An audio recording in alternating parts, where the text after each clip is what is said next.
Shalom Bapak Ibu yang terkasih, salam sejahtera untuk kita semua. Berjumpa kembali bersama saya Fandi Wijaya dalam Renungan Harian GKI Kebonjati. Renungan harian kita pada hari ini berjudul Kegagalan. Ayat bacaan kita pada hari ini diambil dari Matius 16 ayat yang ke-13 sampai 20. Setelah Yesus tiba di daerah Kaisarea Filipi, ia bertanya kepada murid-muridnya, "Kata orang, siapakah anak manusia itu?"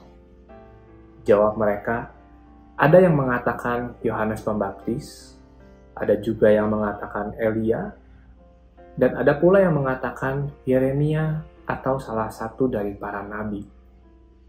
Lalu Yesus bertanya kepada mereka, "Tetapi apa katamu? Siapakah aku ini?"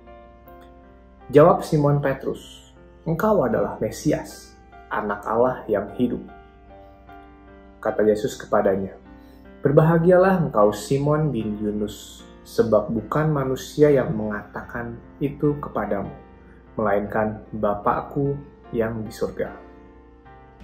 Dan aku pun berkata kepadamu, engkau adalah Petrus, dan di atas batu karang ini aku akan mendirikan jemaatku, dan di alam maut tidak akan menguasainya. Kepadamu akan kuberikan kunci kerajaan sorga.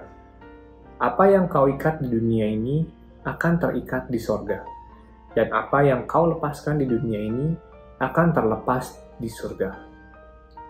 Lalu Yesus melarang murid-muridnya supaya jangan memberitahukan kepada siapapun bahwa ia Mesias.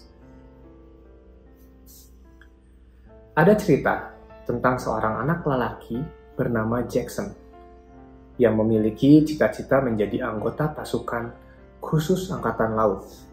Wah, ini cita-cita yang sangat berat, yang sangat gagah, berani, dan luar biasa. Karena menjadi seorang anggota pasukan khusus itu tidaklah mudah. Tidak jarang mendapatkan tugas-tugas yang sangat berat. Ambisi itu membawanya untuk menjalani tahun-tahun yang penuh disiplin, latihan fisik, dan juga pengorbanan diri. Pengorbanan diri di sini mungkin ketika teman-temannya bermain, dia tetap berlatih. Jadi dia tidak tetap berlatih walaupun teman-teman sebayanya sedang bermain. Singkat cerita, ia pun akhirnya dapat menjalani berbagai macam tes untuk menguji seberapa tangguh dan seberapa kuat daya tahan tubuhnya. Termasuk untuk menjalani apa yang dijuluki para tentara sebagai minggu neraka. Jackson ternyata tidak sanggup untuk menyelesaikan pelatihan fisik yang disebut dengan minggu neraka tersebut. Dan ia terpaksa membunyikan bel sebagai pertanda bagi komandan dan rekan-rekannya bahwa ia memilih untuk keluar dari program tersebut. Bagi banyak orang, tindakannya mungkin dianggap sebagai sebuah kegagalan yang mungkin memalukan. Namun di tengah kekecewaannya, Jackson kemudian bisa melihat bahwa kegagalannya untuk berkarir di dunia militer itu bukan akhir dari hidupnya, melainkan sebagai persiapan untuk melakukan pekerjaan lainnya. Dan tentunya ia tidak patah semangat untuk terus mencari pekerjaan lain yang tidak kalah baik. Rasul Petrus pun pernah mengalami kegagalan.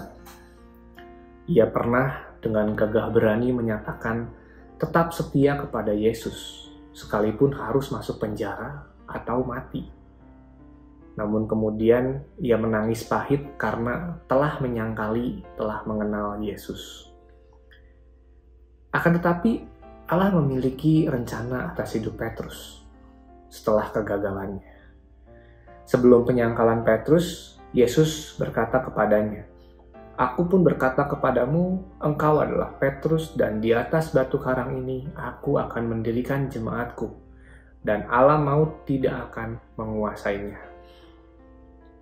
Itu merupakan janji dan rencana Allah terhadap Petrus. Bapak Ibu, pasti kita pun pernah mengalami yang namanya kegagalan. Atau mungkin saat ini kita sedang bergumul dan mengalami sebuah kegagalan. Tetapi saya percaya, mungkin Allah memang mengizinkan kegagalan itu menimpa hidup kita. Tetapi Allah tidak menginginkan kita untuk menyerah atas kegagalan kita. Karena Allah sendiri tidak pernah menyerah kepada kita. Allah menginginkan kita selalu kembali kepadanya, dekat dengannya, dan berjalan bersamanya. Dan jangan biarkan kegagalan itu membuat kita jadi melewatkan rencana Allah yang lebih besar di dalam hidup kita. Amin.